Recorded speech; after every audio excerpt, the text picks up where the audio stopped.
The Mojave is a place that swallows sound. Out here, between the ridgelines of Joshua Tree and the ghost lights of 29 Palms, there are no echoes, only a hum.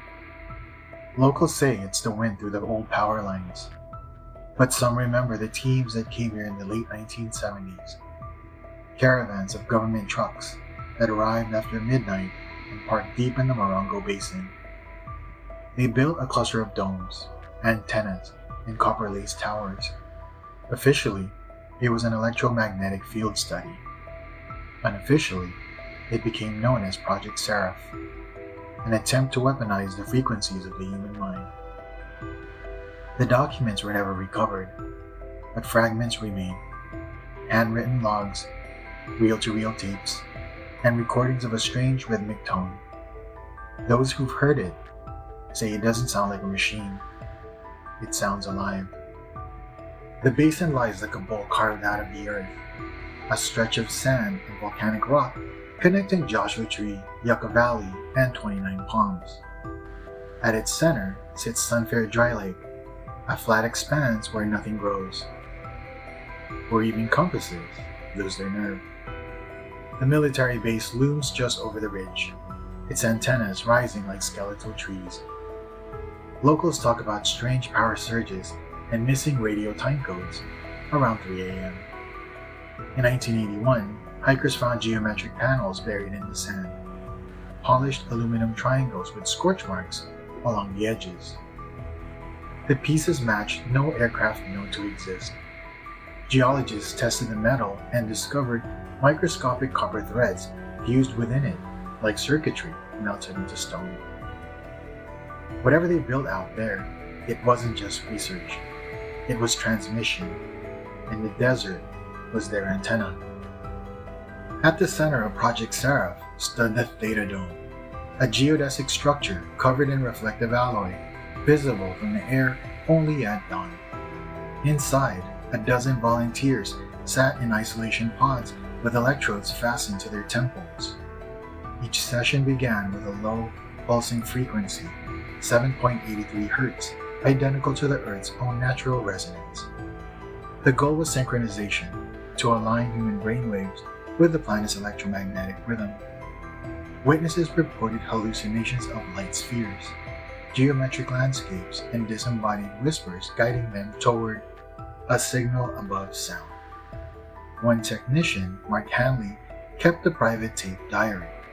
On the last entry, his voice trembles as he says, "We made contact, but not with something outside us. It came from within." Hanley resigned the following day. He was never seen again. By 1983, the experiments expanded.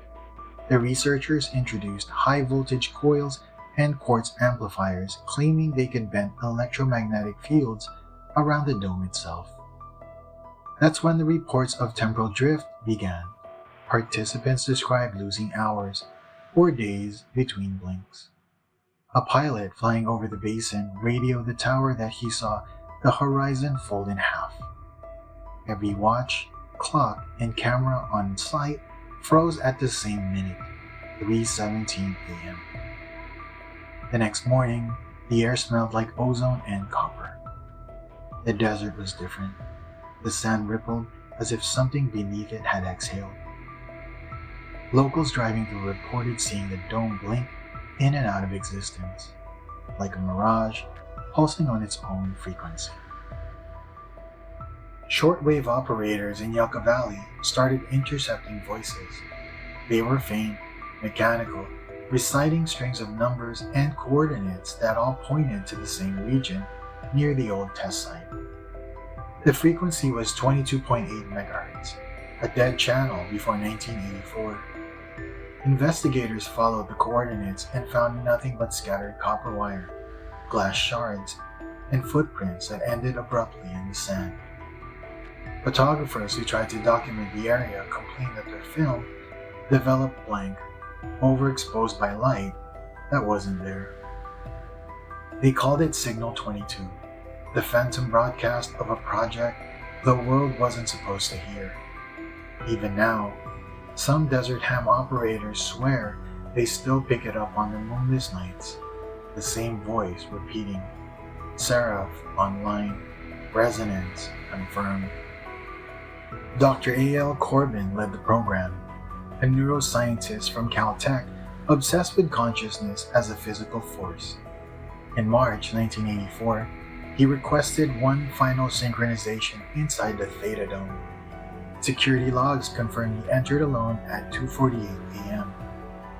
At 4:04, every instrument in the facility overloaded simultaneously, and the dome's interior lights went dark. When the team forced the hatch open, the room was empty. Only his shoes and a melted headset remained. Corbin's notebooks ended mid-sentence. If thought can create space, then space must be able to think back. Weeks later, hikers reported seeing a figure reflected in the dome's shattered panels, standing still, watching. But when they turned around, no one was there. The domes are gone now.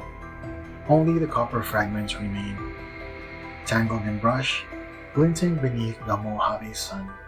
Artists, mystics, and wanderers collect them, believing they hum with the residual energy of Project Seraph.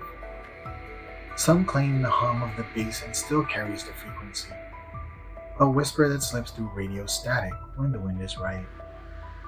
Maybe it was science, maybe it was faith disguised as research.